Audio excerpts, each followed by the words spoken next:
to us now. Tony, congratulations. Bathe in the moment. Yeah, it's a pretty amazing moment, that's for sure.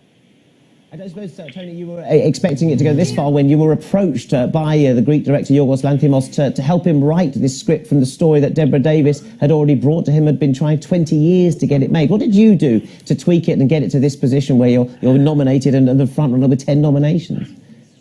Basically, yeah, he'd read Deborah's script, and he wanted to reinvent the British period movie, really. So he brought me in, and he and I then worked on it for 6 years together.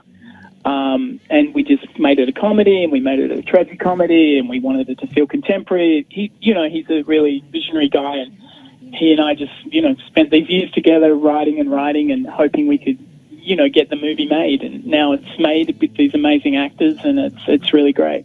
Do you think being Australian, as we can hear that you are there, that helped you sex up and change this traditional stodgy British period drama genre? I think so. I think because he's Greek and I'm Australian, we're not super steeped in the British tradition. So I don't think we ever felt like, I think half the time we didn't even know the rules we were breaking. We just felt like, we wanted to make this fresh sort of kind of period movie, and so I think it did help. We weren't so deeply in British culture that while we understood it, because in Australia you get a lot of, British period things and you grow up with BBC shows, you're also Australian, so it's a different culture and a much younger sort of culture in a way. It's certainly not reverential, which is part of the joy of it. And of course you were writing some really strong roles for women, which of course will go down well with a lot of the audience. Yeah, well, that was from the start. Yorgos was very, he really wanted 3 very complicated women, and that was sort of what we set out to do. And we fought for that all the time. That they had to be not perfect, and sometimes good and sometimes bad, and you could sympathise with them, and sometimes you were appalled by them.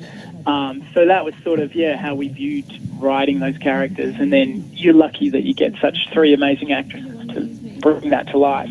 And all 3 of those, Tony, have been nominated: Olivia Colman, Emma Stone and Rachel Weisz. How was it hearing them speak your words, particularly Olivia Colman, who came from the British comedy tradition on TV, The Peep Show, for example, and Broadchurch on TV, now a Best Actress nominee, and I guess a favourite for that amazing performance that she put in using your words? Yeah, well, I think that was the beauty. Like when I was in, we had 3 weeks rehearsal, and just as soon as we were in there and I heard the 3 of them saying these words had written, it was just extraordinary, because they're just so pitch perfect comic actors, and as well as great dramatic actors, but they can just land every punchline that's even close to funny. They make it amazing. Tony, we're delighted for you, and we're very grateful for you speaking to us. Tony McNamara, screenwriter with The Favourite. The best of luck for the Oscars ceremony. Well, our correspondent